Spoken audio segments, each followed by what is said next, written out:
अस्सलाम वालेकुम जी। मैं हूं सर रिजवान। आज हम पढ़ेंगे सेकंड ईयर की एक्सरसाइज 6.4 के क्वेश्चन नंबर 3 का पार्ट 1।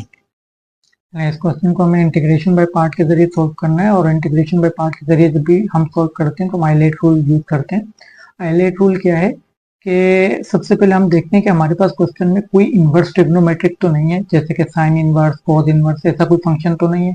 तो ऐसा तो कोई फंक्शन नहीं है, इसलिए हम आई को काट देते हैं। ठीक है, आई को क्यों काट दिया? क्योंकि इनवर्स ट्रिग्नोमेट्रिक नहीं है। अभी जो cos 3x है ये ट्रिग्नोमेट्रिक में आएगा। ठीक है, इसमें इनवर्स नहीं लगा हुआ। ठीक है, अगर cos इनवर्स इस तरह का कोई फंक्शन होता तो फिर उसको हम आई में डाल देगा, वो इनवर्स ट्रिग्नोमेट्रिक तो है नहीं।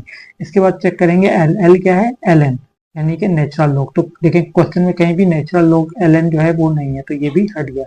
इसके बाद देखते हैं एल्जेब्रिक। एल्जेब्रिक तो नहीं, देखिए एल्जेब्रिक तो आ रहा है 3x। ठीक है, ये 3x क्या है? ये एल्जेब्रिक है। तो जो सबसे पहले आ जाता है उसको हम u में डाल देते हैं, तो यानी कि 3x जो है ये हमारा u में आ जाएगा। ठीक है, u की वैल्यू क्या बन जाएगी? 3x बन जाएगी। और जो चीजें बच जाएंगी वो कब कहाँ आ जाएंगी? वो dv में आ जाएंगी। तो dv में क्या आ जाएगा?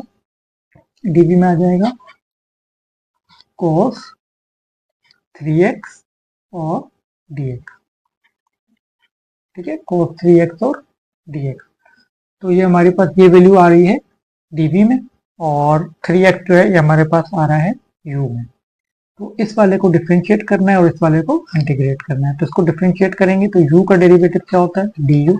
और x का डेरिवेटिव क्या हो जाएगा? 3। और x का क्या हो जाएगा? dx हो जाएगा।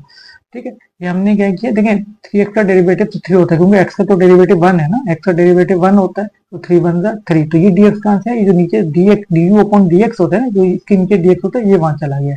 ठीक है, तो ये du की वैल्यू क्या आ गई? 3dx आ गई। अच्छा, अब यहाँ पे dv को हमने क्या करना है? इंटीग्रेट करना है। तो dv को इंटीग्रेट करेंगे तो क्या हो जाएगा? v आ जाएगा। अच्छा, अब cos 3x का इंटीग्रेशन हमने कैसे लेना है? 3x। अब यहाँ पे देखिए x नहीं है, अगर यहाँ x होता तो मैं cos x का डेरिवेटिव ले लेता, जो कि होता है sin x। अब ये cos x नहीं है बल्कि cos 3x है, तो इसका मतलब मुझे 3x का बाहर पहले डेरिवेटिव बनाना पड़ेगा। तो यानी कि मैं इसी को पहले डिवाइड कर देता हूँ। ठीक है, 3 से डिवाइड, क्योंकि 3x का डेरिवेटिव अगर आप लें तो 3 होता है, तो 3 से डिवाइड और मल्टीप्लाई अगर हम मैं कर दूं तो मेरे पास 3x का डेरिवेटिव बन जाएगा। ठीक है, इस तरीके से मेरे पास 3x का डेरिवेटिव बन गया। अब मैं आराम से इंटीग्रेट कर सकता हूँ। डेरिवेटिव चूंकि अब 3x का बन चुका है, डेरिवेटिव को फेंकूंगा कचरे पे और cos 3x को इंटीग्रेट कर लूंगा। ठीक है, v इज इक्वल टू क्या हो जाएगा? cos 3x का इंटीग्रेशन क्या होता है? cos 3x का इंटीग्रेशन होता है sin 3x। ठीक है, हो जाएगा sin 3x डिवाइडेड बाय 3। ठीक है, 3 आ गया। ठीक है, अच्छा, बाद बच्चों के जहन में ये भी आ सकता है कि हम तो cos 3x का वो ले रहे थे, इंटीग्रेशन ले रहे थे, तो हमने cos का आगे डेरिवेटिव क्यों नहीं बनाया? हमने 3x का डेरिवेटिव क्यों बनाया? ठीक है, देखिए cos का तो डेरिवेटिव बाहर बन नहीं सकता ना। cos का डेरिवेटिव तो होता है माइनस साइन, वो तो बाहर बन नहीं सकता। ठीक है, अगर वो बाहर होता, अगर मिसाल के तौर पर cos के साथ मेरे पास मौजूद होता, माइनस साइन x मौजूद होता, तो फिर मैं पावर रूल लगाता। ठीक है, अगर cos के साथ cos का डेरिवेटिव मौजूद होगा तो फिर आपने पावर रूल लगाना है। ठीक है, अगर इस पूरे फंक्शन का बाय डेरिवेटिव होगा तो फिर पावर रूल लगेगा। अब देखिए मैंने पावर रूल नहीं लगाया है। अगर पावर रूल कब लगता है? जब मेरे पास पूरे cos 3x का बाय डेरिवेटिव होता है। अब ये जो डेरिवेटिव है खाली 3x का हमने बनाया है, तो इसलिए हमने पावर रूल नहीं लगाया, बल्कि cos 3x का जो डेरिवेटिव को जो इंटीग्रेट किया है तो हो गया sin 3x, और 3x के डेरिवेटिव से हमने डिवाइड कर दिया। चलिए आगे चलते हैं। अच्छा, अब हमारे पास u भी आ चुका, v भी आ चुका और du भी आ चुका। तो अब हम यहाँ पे वैल्यूज पुट कर देंगे। u की वैल्यू क्या है? 3x। तो पहले हम डाल देते हैं u की वैल्यू 3x। उसके बाद हमारे पास v है, v की वैल्यू डाल देते हैं। v की वैल्यू क्या है? Sine 3x upon 3। फिर आगे आएगा माइनस, फिर ये इंटीग्रेशन का निशान, फिर दोबारा v है, तो v की वैल्यू क्या है? Sine 3x upon 3। इसके बाद du है, du की वैल्यू क्या है? 3dx। तो यहाँ आ जाएगा 3 और बाहर आ जाएगा 1।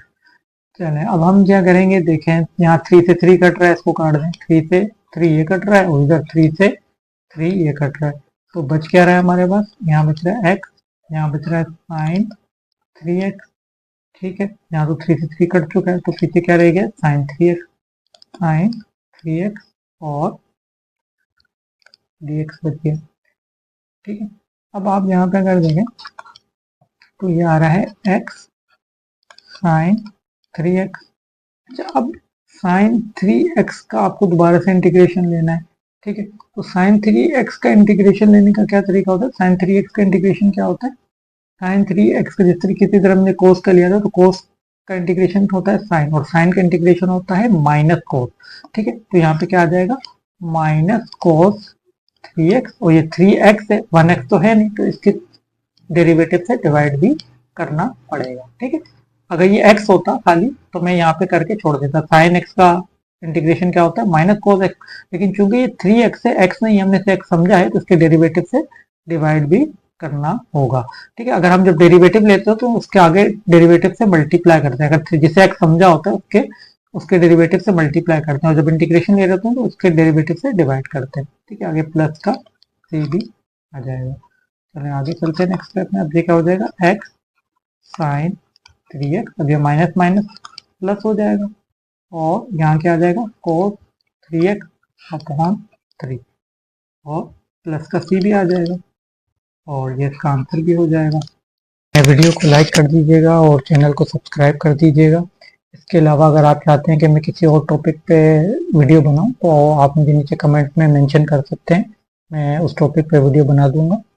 Thanks for watching.